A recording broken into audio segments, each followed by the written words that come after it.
Well, welcome. This is the 99th session of Black History Conversations, which is truly remarkable. We're going to go through, look at a bit of the history of how it all got started and take it through. I'm Liz Millman from Learning Links International, and with us today we've got Simon Fringo from Belong Nottingham, who's been the stalwart throughout the 99 and more sessions of Black History Conversations. Many, many thanks to you, Simon. We've also got Garrick Craig from Windrush Allies Network and Justice for Windrush Generations, really delighted. And Makapi Selassie, who's done some sterling work over the time with Rastafari Heritage. So greetings to all of you.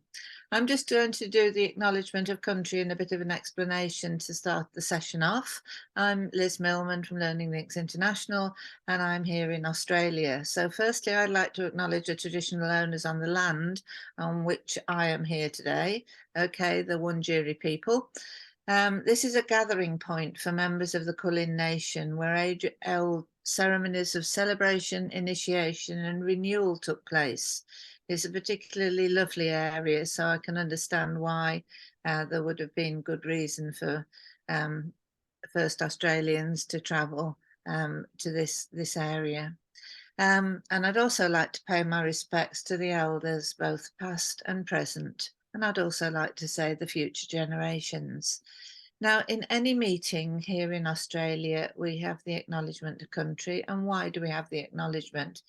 Well, someone like myself, who's not of Aboriginal Torres Strait Islander heritage, can only acknowledge country. But the welcome to country is something that somebody from the Aboriginal or Torres Strait Islander communities will do, and it's quite a special opportunity, and often involves the smoking ceremony. So the Welcome to Country recognises the unique position of Aboriginal people in Aboriginal culture and history.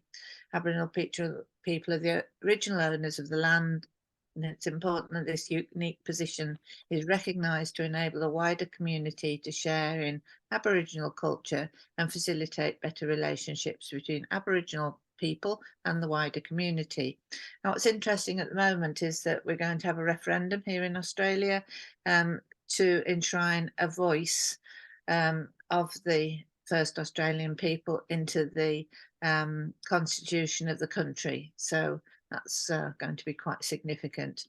Now, I've shared this before, but it's always useful because it emphasises how many different nations, communities there were across Australia. These are the language areas, so, you know, really considerable number of communities right across. And just to explain that this is the Aboriginal flag and this is a Torres Strait Islanders flag. And if you don't know where the Torres Strait Islands are, they're up here where the word map is.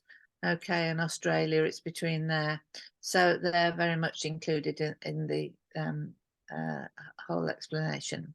Right, okay. I also would like to acknowledge the injustice of the actions taken by the British and other European countries to invade and take possession of lands of the Caribbean islands, as well as the continents of North and South America, which the British and other European explorers found in their efforts to find a way around the globe to India to trade for the spices and other items they so greatly valued. I was asked in another Zoom session why I didn't do this acknowledgement as well as the acknowledgement of the Australian people. So we're now going to explore different ways of doing an acknowledgement for the injustice of the centuries. So that'll be something that'll come up soon. Just to say that we're still within the decade for people of African descent, and we haven't done much on this so far. So it'd be really good. Perhaps we could even get somebody from the United Nations, or I know Vereen Shepherd's on. I think she chairs the committee. So it would be good, and also do some research about what's happened there. Last week we had a great session. We were joined by Michael our juror, and he talked to us about the John Blank project, which was absolutely fascinating. So that was really good. Looking ahead, we're looking ahead to planning the Windrush 75th journey acknowledgement, and this is our draft programme so far. We've got Melissa Williams, Victor Richards, Marcella Day. We're just going to confirm Richard Benjamin to come in at one session, and we've got ideas of the different things that we're going to cover during that session. Now, Garrick Prayog, who's with us today, has just had an article published in a magazine for the health service in Merseyside. So it's good to see that they're talking about the generation of wonderful nurses. So it would be really nice in our Windrush recognition if we can look at that. So that's that part of the story too. Then on my searches this week, I discovered that there's going to be a plaque for C.L.R. James in Southwark, and that's an important book that he wrote, The Black Jacobins, and that was they're putting up this blue plaque, and they did it with crowdfunding. So I thought maybe we ought to look at crowdfunding for our website to ever get it up and going. Right, something else I found out, and this is a fascinating story. I can't remember who passed this one on to me. Maybe it was you, Simon, because it's about cotton. It was me. Yep. Thank you very much indeed, Simon. I really appreciate all the input that I get during the week. So this is Harvard historian Taya Miles, and she's writing a different kind of history in her prize-winning book, All That She Carried. And rather than basing her work on the official records of slaveholders, she turns to a physical artifact. Now down here somewhere, I've got the physical artifact. Why has it disappeared? Here it is. Right. So this is a physical artifact. It's a cotton bag, and on the cotton bag is sewn, "My great-grandmother Rose, mother of Ashley, gave her this sack when she was sold at the age of 9 in South Carolina." So this is what it says on here. It held a tattered dress, 3 handfuls of pecans, and a braid of Rose's hair.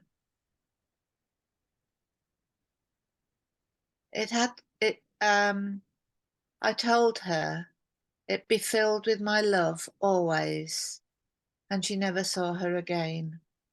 Ashley is my grandmother, and this is signed by Ruth Middleton, 1921.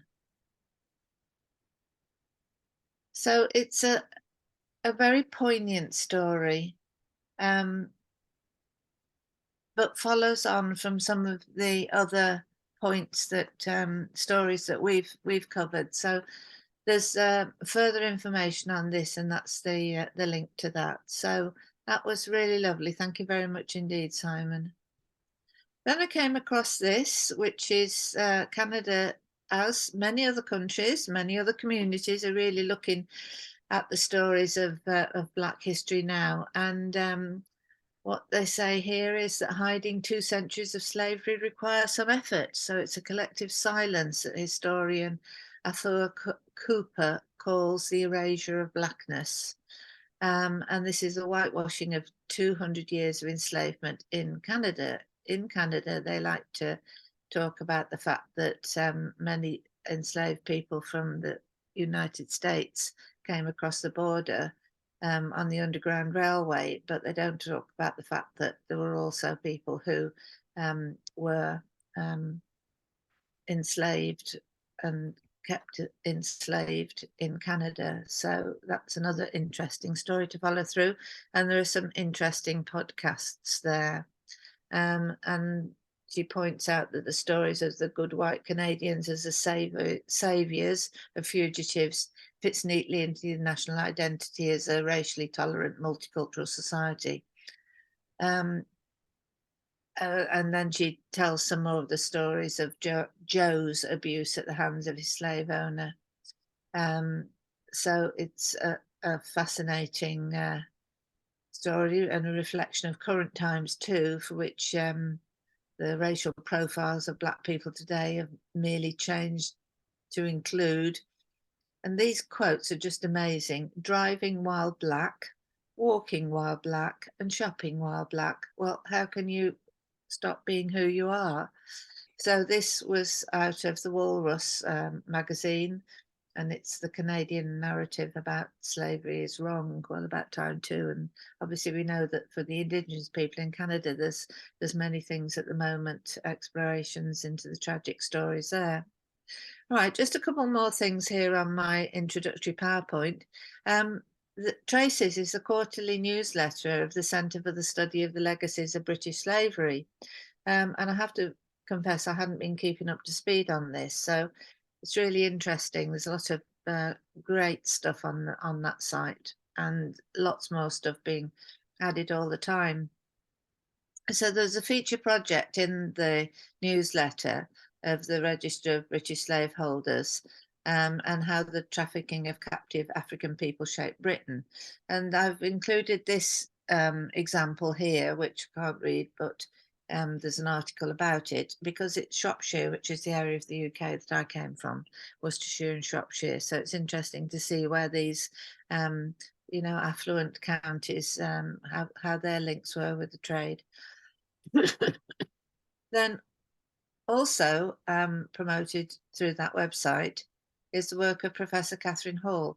So I've contacted her. She's not got back to me yet because it's going to be really interesting. She's got a new book coming out about Edward Long, the slave owner and historian of Jamaica. But she's also did a talk, and we should be able to find the link to that. Excuse me.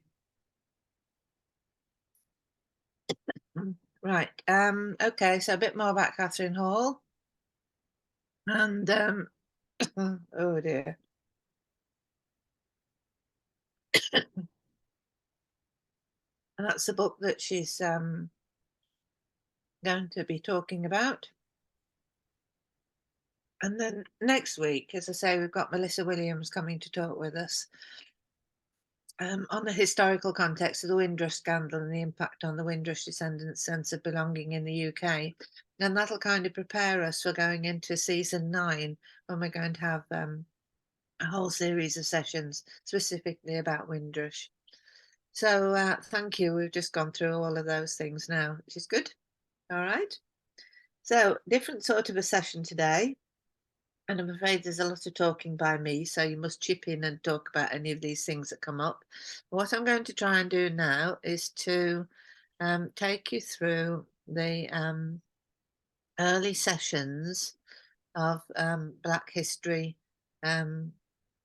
conversations, because it's interesting to reflect. And while we've got this opportunity, we thought we'd. While you're doing that, Liz, Catherine Hall, is there any relation to Stuart Hall ancestry? That's a really interesting point, Garrick. Because Well, there's Stuart Hall was one of my sort of early love is history and his enthusiastic way of writing, but also when Melissa comes on in a couple of weeks' time, she will tell you her research is funded through Stuart Hall Foundation. Oh, right. That's really interesting. Yeah, I don't think there's a familial link, but there might well be. But Stuart Hall was a Caribbean guy, and Catherine Hall is a white woman.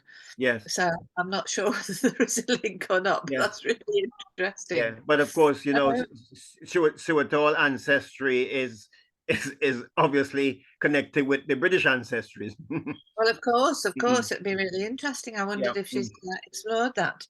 Right. Well, we'll just go along quite quickly through these. We won't take too long, but there'll be times when perhaps some one of the others wants to join in, and I'm sure Simon can remember this, the first Black History Lunchtime conversation. We had Dr. Morgan Dalfinis, author of the Caribbean and African languages.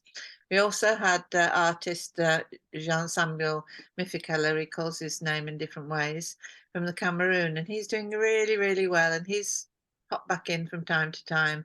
And Jamaican poet Yasser Safari joined us to launch the Windrush Words Project and the Windrush Writers Initiative. That was really good. And also a friend, Audrey West, stepped in to share a poem about identity, and we thanked her very much indeed. So what we've done with the conversations is that most of them, there's a link on the website, not all of them, because sometimes I forget. I confess to that one. So the following week, we followed through in that October, Black History Month in 2020. we and Simon led this session with his volunteers on African perspectives on Dr. Livingstone, because that was the project that the Belong team of research volunteers were working on. So that was a great session. It was really good and really started us um, looking over the different weeks. We looked at other aspects, Henry Morton Stanley's role, um, and also the role now, the project Simon's doing now. So we'll hear more about that later. And then the Learning Links team stepped in here, and we focused on the story of Reverend William Hughes and the African Institute. Now, we've followed this story through again on a number of occasions, and also exploring the involvement of Henry Morton Stanley in Africa. So that was a really interesting session, and we're going to do some more work on that over the summer. So that'll be something that we'll be putting into season 9 and telling you what's going on about there, because that was a fascinating thing. Garrick, I don't know if you know anything about the African Institute. I do. Good. Yes. I discovered that my father had also been researching about the African Institute because he'd worked in Nigeria for quite a long time. Yes. And when I went to the archives, I found a letter from him, and I had no idea he'd been researching that. So then we had another project that the North Wales Jamaica Society and Learning Links International have been working on, and that was the Welsh Plains from Sheep to Sugar project. I think at this stage, back then, we were just wrapping it up, so that was really useful. But we were also joined by our creative artist colleagues as well. So that was, and the story of the Welsh Plains is that cloth was produced specifically for the slave trade, and ships going out of Liverpool were supplied with the cloth, which was very special and valued for its strength, it appears. But there's lots more research needs going on into that. That was that one. Then our other colleagues, so Simon Veringo, David Alston and myself, we started off the Black History Lunchtime conversations talking about our projects, and it was just going to be a Black History Month thing. So David Alston presented his research about the Highlands and slavery. He subsequently produced his book on it, and he's talked on a number of other occasions. Then we had a very interesting session with Jo Hendon. She talked about bark cloth and the fashion industry, and how bark cloth was used in the past as an alternative to fabric, and that nowadays she's bringing the history into the modern fashion industry, and that was really useful. And we were also continuing discussions about the role of Henry Morton Stanley, His Imperial Majesty Haile Selassie, and the Battle of Adwa. There must have been an anniversary then, was there, McCarthy? I can't remember. November is an anniversary time, isn't it? And the importance of salted and dried fish and other commodities of the transatlantic trade. And that would be a really interesting subject to pick up on again, the fish one, as well as as stories about Ethiopia and their fights for independence, successful independence. Jim Zakordin presented his story about his work on the plantations in Guyana. And that was a fascinating start to explore Jim's story. And over the time, Jim's joined us and added more to help us understand his background and his great achievements. Um, and we were also recognising NAIDOC Week in Australia, which is a recognition of Indigenous culture. So we've had different themes going through the different sessions. Right, we're getting through season 1 when we introduced Professor Sir Jeff Palmer, OBE, and his talk was about don't take down statues, take down racism. And that was really fascinating. And over the time since then, Jeff Palmer's been popping up on my TV here in Australia from time to time because the campaigns about um, the statue in Edinburgh have just gone on and still go on to this day. But Edinburgh City Council have supported Professor Jeff Palmer, and a great deal of progress has been made. But it's not a battle that's fully won yet. We also welcomed Professor Sati Fwakshat, Professor of History at Jos University, Nigeria. And Professor Sati has joined us on a number of occasions. Sometimes it's difficult to get the connectivity, but other times it's been just really good. And he's also contributed with presentations. That was good. So we decided to move into November. Then we decided to invite Professor Chris Evans, to talk about his book Wales and Slavery, which is the story of the Welsh and Atlantic slavery from 1660 to 1850. It's a really interesting book, and provided a real base to the project we were doing about Welsh Plains. He'd given a lot of background information there, but also said they needed more research. And we also welcomed Hilary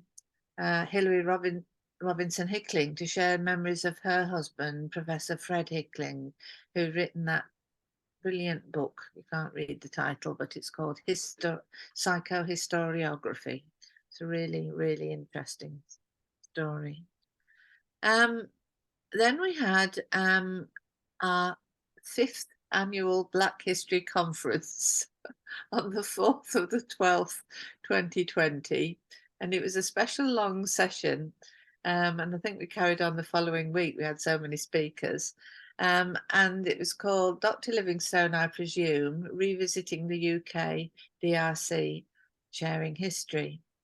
And Norbert and Chief Thomas joined us, the team at Belong Nottingham, and also Tim Geel, the author of Stanley, The Impossible Life of Africa's Greatest Explorer. And he'd been able to do some new research with new archive materials that had been released by the Belgian royal family. So that was a really interesting session. And here we've got the picture of the delegation from the DRC shaking hands with the statue of Stanley in Denby. All right. So then we carried on with that the following week, and we also had a rapper, Yakil, and other speakers. It was really good. So it was really good focus on that, and that's a subject that some of us have been looking at for quite some time. Then we wrapped up with amazement that we'd done 12 sessions, and we were able to talk with Professor Jeff Palmer again. We got a progress report from Jean Samuel on international talent outreach. And yet again, we were joined by Yasser Safari, and that was really good. And we've thanked speakers who contributed to that first session. So just going to stop sharing for a minute. So that was the very first season that we worked through, and that was pretty amazing. So as we'd found that so interesting, we decided to carry on. So remember, this is 2020 when people had been locked up and locked in, and so we were Yep. getting quite a good response. Fortunately, now people are getting on with other things. So is that okay? Is it okay if I go on to now? We'll do season 2. Yeah, Is yeah. this okay, Derek? This sounds like a Netflix, promotions. Really, really catching, isn't it? Well, it'd be really good if we get all these things on a decent website. Yeah. Um, and as Simon was saying, we could do with doing podcasts so people could nip in and find the Yes. bits interesting and don't have to do the chat bits as well, which we've recorded all the way through. Mm. Anyway, by the January for season 2, we were beginning to get people saying to us, would you like us to join you and tell you about what we're doing? So we welcomed Richard Anderson from the University of Aberdeen, and he was looking at slavery, the university, and the country house in northeast Scotland. So that was really interesting. And then we also began to talk about the Penance Project, the links with North Wales with Clarendon in Jamaica. The following week, we welcomed Dr. Tony Talbot, and he'd written a children's book. Now, we've only featured one book for young people, but this was a children's book, and it's The History on the Page, Adventures in Black British History. And he talks about the stories of he talked about John Blanc, the trumpeter. He talked about the Roman emperor and a number of other people. So it's really interesting because he'd written this book quite some time before. I'd known him in a different life when I was back in the UK. And we also had Levi Lawrence join us from Australia. It was the only time we've had an Australian input to date. And he'll start to tell us the story of his dad's travels to started to tell us about his dad's travels to the UK from Jamaica. He was actually on the Empire Windrush. So that was a really interesting session as well. Belong Nottingham led this session. It was on the life and times of George Africanus. That was a really good thing. And we also introduced the UNESCO History of Africa project and the great BBC series of 20 episodes told by African academics and researchers. That's a fantastic series if people haven't looked at it. Then we talked again about Fred Hickling's book, Exploring Psychohistoriography, and welcomed Dr. Hilary Robertson Hickling from Jamaica. And we also talked a bit more about the UNESCO History of Africa project. So that was a good session as well. We're getting through January now. And welcome Dr. Joseph Farquharson, the head of the Jamaica Language Unit at the University of the West Indies. And he told us about his work to make Jamaican one official language side the English. Come on, McCarthy, you can say that better than me. Not sure if McCarthy's joining us in at the moment. Make Jamaican Maybe he's listening. Maybe he's just away from the microphone. make Jamaican an official language alongside English. So that was a really good talk. So that was 2021. Then again, Dr. Hilary Robertson Hickling joined us to explore European and American psychosis and the development of racism, again based on the book Psychohistoriography. And it was good that Yasser Safari was still able to join us at that stage.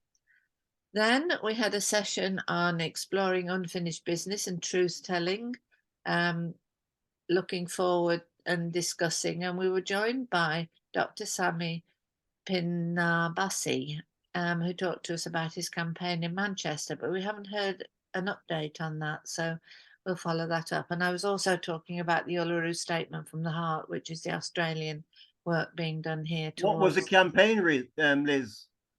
What was that campaign? His campaign was about statues in Manchester. Oh, I see.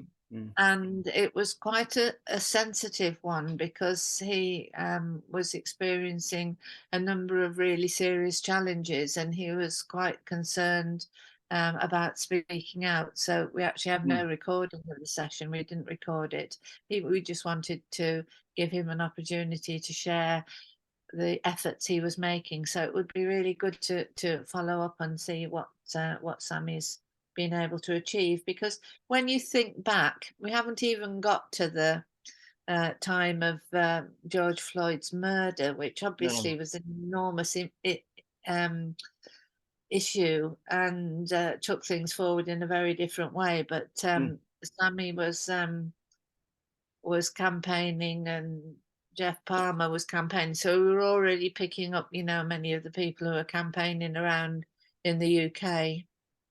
Yeah. Professor Satifat gave us a presentation on the colour burden and the African response and the Nigerian example of challenging racism. And that's really interesting and it's recorded. And he also did a paper on that as well. So we've got that on one of our websites. Simon Fringo presented a brief history of cotton, and that was a really important element because the commodities that were a part of the slave trade and slavery are important to review in their own right. And then the teams I'm working with spoke about community reparation, the Penance Project, and we're looking at various ways to try and uh, work with the Douglas Pennant Family Foundation. And I was meeting with them again last night, and considering this was 2021 and it's now 2023 and we still haven't got a resolution yet. We're also going to be doing a conference about the amazing story of Robert Rumble. We're going to do this in April because it's going to be the 85th anniversary of the presentation of the petition to the Jamaican government of the day, and the successful strike that took place in Pennant. So that's in April. We're going to do that. So I need to fit that in the program as well. Making myself some notes here. Okay, then. So then we invited Applebaga Madden El Shabazz, who joined us last week as well. So it's good to see he's better. And he took time to share his story of his journey into being a historian. So Applebaga's from South Wales and doing some excellent work on the wonderful progress being made in Wales. And then we had a session about storytelling, and different people joined in to tell a story with the themes that we could fit in season 3. So that was the end of season 2. No, not quite the end of season 2. Oh yes, it was the end of season 2. So the reflection and discussion about what we might cover next has always been an element in it. So this was a happy Easter slide, so that was nice to take time out. Okay, so I'm just going to stop sharing and say that was season 2. So it's amazing what we've covered. And this was again, that was, the days of COVID when we were all so worried and anxious and having to stay at home so much and learning that the wonderful world of Zoom could put us in touch with new friends. So that was Yeah. lovely. Yeah. Right, okay then. So if it's all right with you, we're going to beetle on with this lot. So you can find these. They're on the Black History Conversations current website, which is Yeah. blackhistoryconversations.com.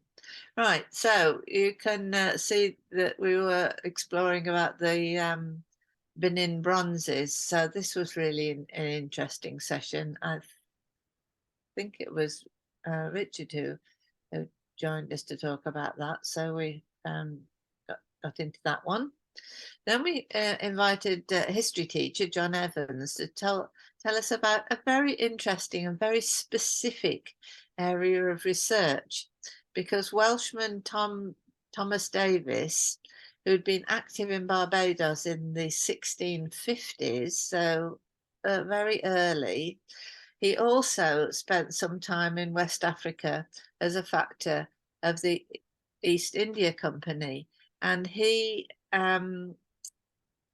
gave a golden goblet. I think it's a golden goblet to the church in Dolgellau, where no, in Newtown, sorry, in Newtown, I apologise, where John Evans was based at the museum there. So it was really interesting. It really told us all about that. So really a strong link there between Wales and Black history. And then we invited Lawrence Scott. So, oh, lovely. Ella Dizzy's going to join us as well. So this was interesting because this was the first time that we'd looked at historical fiction. And I wasn't a great fan of historical fiction. I preferred historical fact. But what I learned as I was reading the books that we've reviewed over the time is historical fiction is incredibly valuable because it helps you to really get into the time and into the feelings of people as they were there. Okay, so we're just carrying on now, having a look through what we were doing way back in 2021. So we'll be coming up to, oh, past Easter now. Okay, then. And then Professor Sati Fwatshat introduced the story of the scramble for Africa. Now, that was really fascinating because that's a story that's actually little known. But if you look at a map of Africa and you see all the straight lines on the map and you realize all the trouble that's been caused there by European interference, then it's a really important subject to understand about. So that was a good session. And we also welcomed Bernard Janke, the director of the Jamaican Memory Bank, and that was a really, really important one. So that was good. And also, Yasa Safari shared this story of Overstanding Rastafari, Jamaica's Gift to the World, which is a fantastic book and well worth reading to get an understanding of the, no, sorry, an overstanding of the story of how Rastafari came about and where it's been moving and the challenges people have had. Then we had Helen Papworth the following week, talked about the time Haile Selassie spent in the UK, and that was interesting. And Christine White, the lecturer from Global History, University of Scotland, talked about A Long Way from Home, children, slavery in Scotland in the 18th and 19th century, because in so many paintings we see black children, but we also recognise that there were black children who were sent over to the UK for education, and black young people, and the link between Christine White's work in Glasgow and the work about the African Institute, that we made that link at that stage. That was really useful. And then we were moving forward to recognise a Windrush departure. This was a couple of years back, so it would be the 73rd, wouldn't it, anniversary. And we had some poetry from the Geriai Windrush Words project. We introduced the website that we were working on at that stage. And considering that was 2021, I feel a bit ashamed of myself that we haven't got a lot further with it, but lots happened in between times. Jean Samuel had been to Nigeria with the International Talent Outreach, and so he was joining us then. So we also had Dr. Haley Robertson Hickling, and particularly talking about those who were left behind. And since then, Makapi Selassie's been a great support to us to tell us some of the more of those stories. We then looked at the Windrush departure, leaving families. Again, Dr. Hilary Robertson Hickling discussed the psychological implications. And then we marked the first anniversary of George Floyd's death. It had been really significant, hadn't it? Significant time. This is the most watched of all the recordings. I think it's over 1,000 watches this one's had. It's Maggie, my friend Maggie from North Wales, sharing tips, and she actually produced a dish during the session and sent everyone the recipe. So I think some folks made gumbo, but it was really, really interesting. And we also heard from Bill Hearn and David Grieve from Historical Roots. And then, right, okay. This was a busy session. We had Professor Sati Fakshat talking about a project he was doing.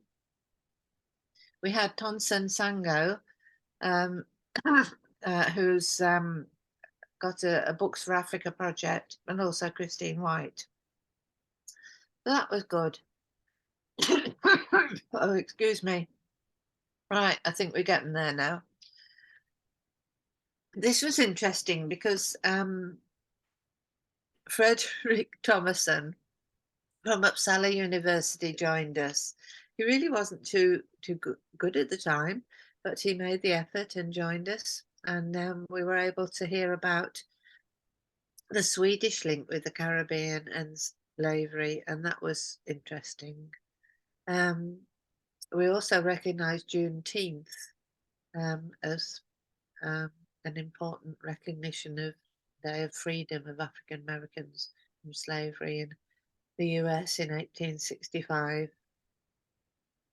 Then we were able to link up with Professor Sati again, and also Cassandra Gupta from Nottingham, about the resources that would be developed to tell the stories of George Africanus and Eric Irons. And we have from time to time looked at different resources that have been produced to help. And Cassandra also furthered the discussions about indentured labour, which was an important element we've been introducing with Dr. Jim Thakurdin. Gloria Davis from Teach Plaques told us about her work, and there are some great ideas here to follow up in the future as we meandered into the summertime here in the UK, looking at researching and learning about Black and African history. And after hearing from Dr. Hilary Robertson Hickling, talking about Windra's departure and the years of family disruption, we welcomed Professor Lucy Bland,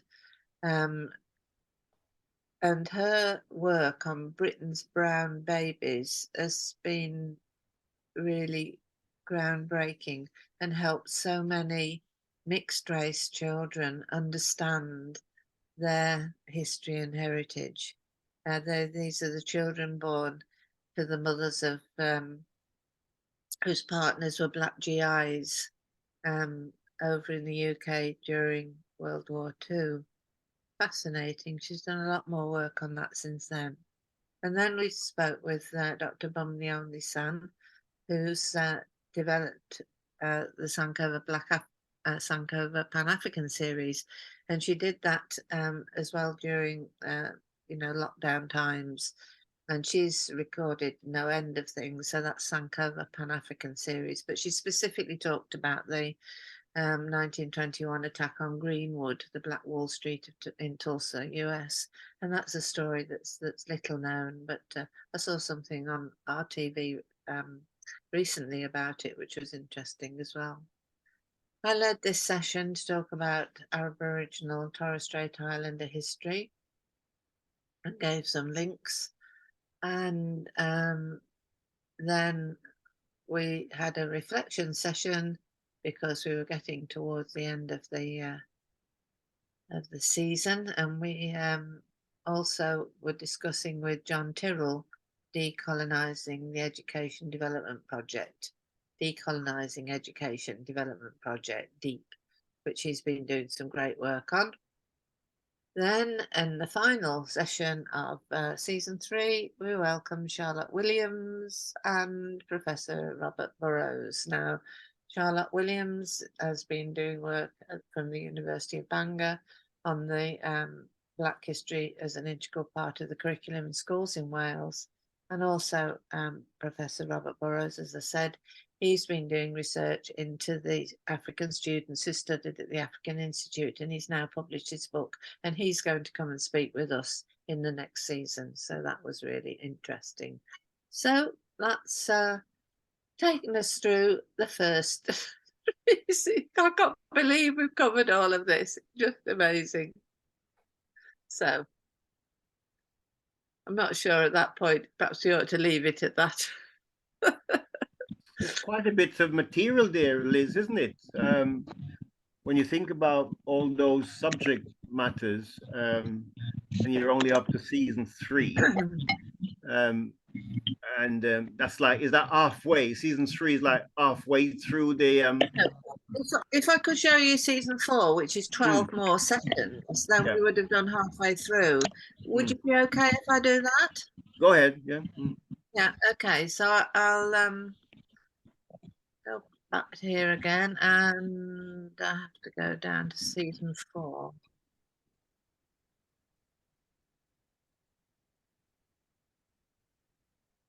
What I do is I add one on the top each time, which is why I have to go back to the bottom to start. Yeah. Right. Okay. Right. So by 2021, so by this time we'd been going like a year and a term. We'd done 3 sessions. David Alston launched his new book, which new at the time, Slaves and Highlanders, The Silenced Histories of Scotland and the Caribbean.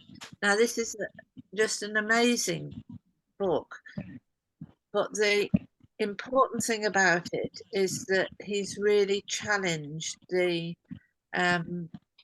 whitewashing, I think is the word, the overlooking of Scotland's role in the slave trade and in plantation ownership. And so that's his work is really is so well researched. He's got his own website with all his research material on it, and it's just incredible. And he's pulled it together in a really, really positive way. We'll invite David to come and join us again soon. Might see if he can come next week. That would be good. Okay, and then we had a debate. This was interesting because this was for and against Henry Morton Stanley. Now, there is a statue of Henry Morton Stanley in Denbigh, and there's big debates in the community there as to whether the statue should be taken away and put somewhere else, or whether it should be left. So we bravely went into a debate. I have to say it's the most difficult session we ever ran. We don't have a recording of it because the It was too discussion controversial. really acrimonious. So after that, we thought, right, okay. But it was important that we did it, and it's part of the process because they then had a council vote. I think there was a local opportunity to put forward views as well. In the end, I understand the statue's still there. But what I'll do when I go back to the UK in the next few months, I'll follow that one up and let you know what happened. Okay.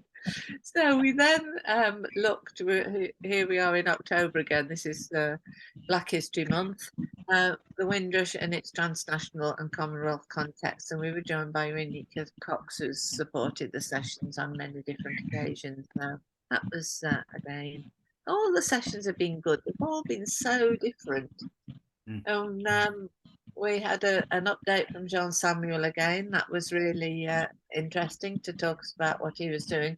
And we also were able to show a TED talk about why are stolen African artifacts still in Western museums. And that was Jim Choo Choo. And he gave us permission to be able to show that. So that was again good.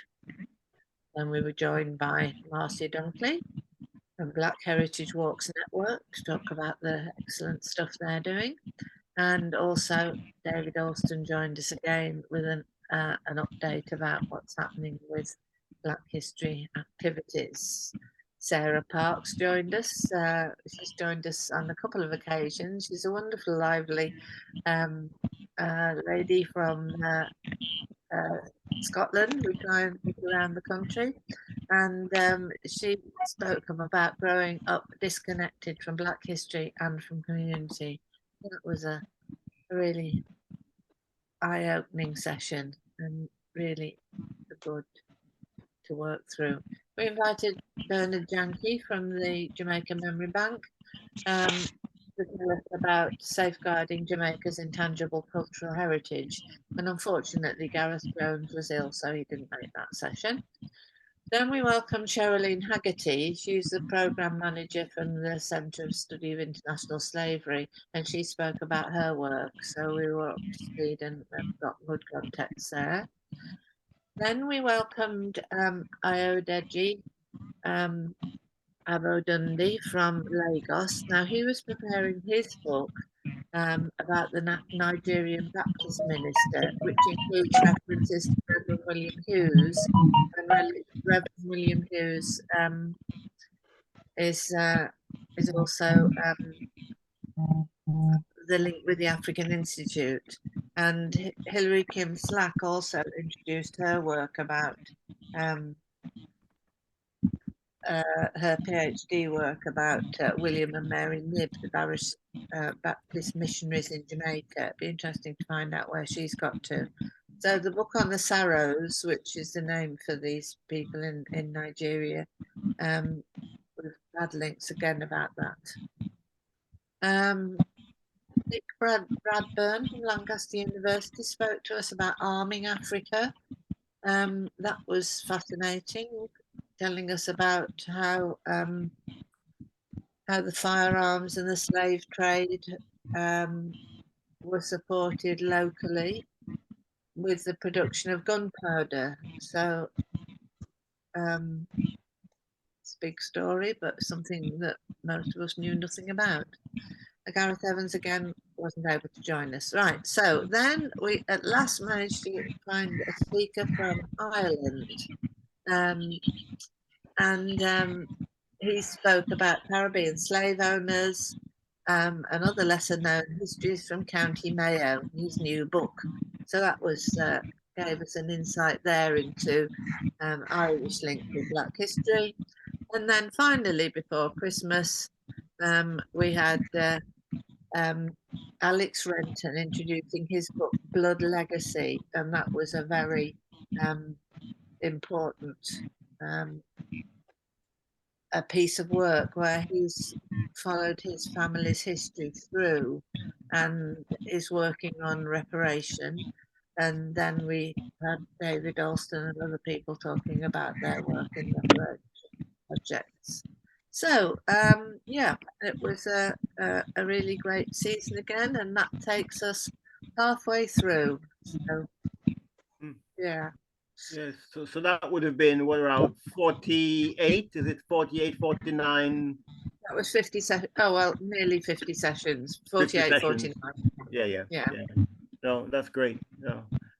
I mean, those subject matters are, very informative.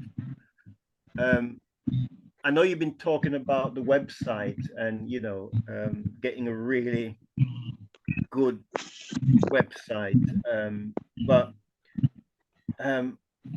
while you were going through all of that, I was thinking about education establishment like school and colleges and universities subscribing to the website and having access to the information through a subscription. Yes, that's certainly a possibility. And that could maintain and bring some resource in for us to continue building the educational resource. Yes, I think because Black History's conversations started the way they did, just as a 5-week block and a way to share stories, that project work that we've been focusing on. We didn't start it with a view to be able to, other than share the sessions, to do it in any other way. Simon spoke early on about doing podcasts of just the interesting part of the session, if you like, not the chat part, but the conversation part's been so important because that's how we've held together and helped us through this very difficult time. but also given some of us who hadn't got much of an idea about the wider range of Black history. And Yes.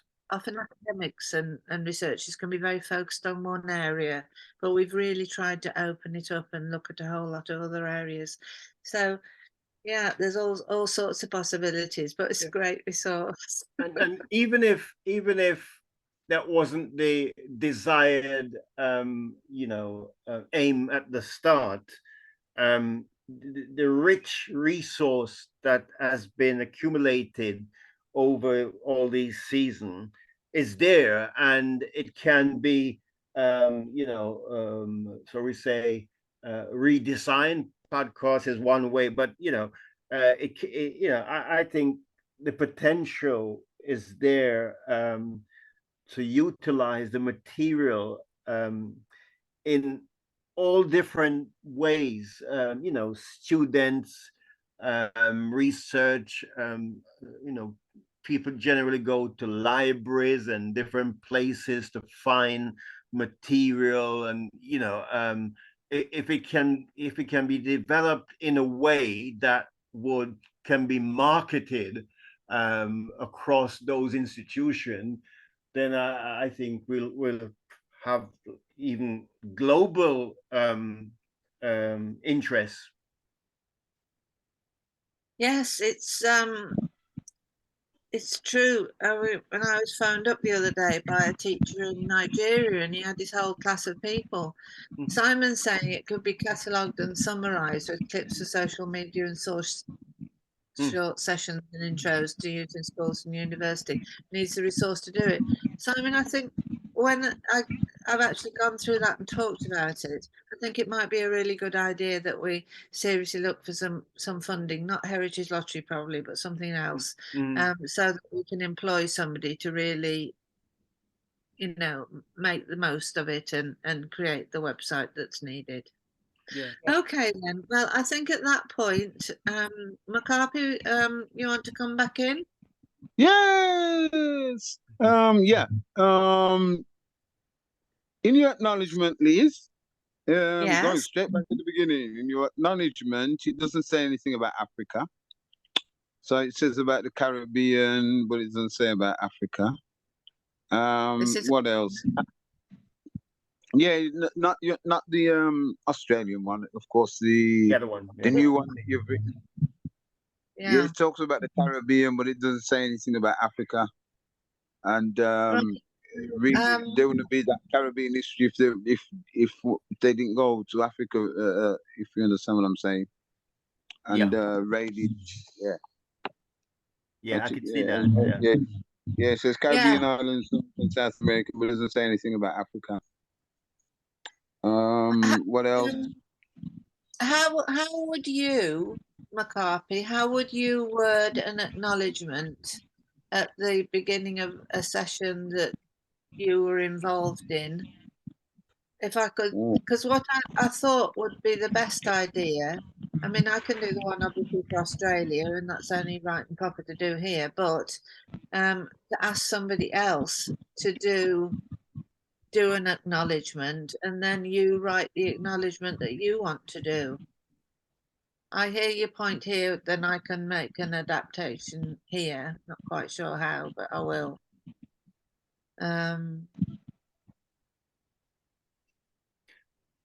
So would you be able to write an acknowledgement, McCarthy? I could, but I mean, Because it will come all quite I'm saying different. is I know, but I mean, yeah, it's not difficult to do. The only thing that I think is missing is Africa Day. Oh right, okay. That's what I think. Yeah, that's what I think. I mean, you acknowledge possession of the lands of the Caribbean islands, but you know what I mean. It was like Africa. You know what I mean? They went to Africa and then took one from Africa to the Caribbean islands, and you know, it was a global. I think it was a global capturing. You know what I mean? Because they went all over basically. India, India, Middle the East. so-called Far East and so forth. You know what I mean? you know, Yeah. the East, the Middle East, the Far East, how many East there are. That. And then Afua Cooper is also a poet. I think she started out as a poet. I think she got Jamaican roots if I think rightly.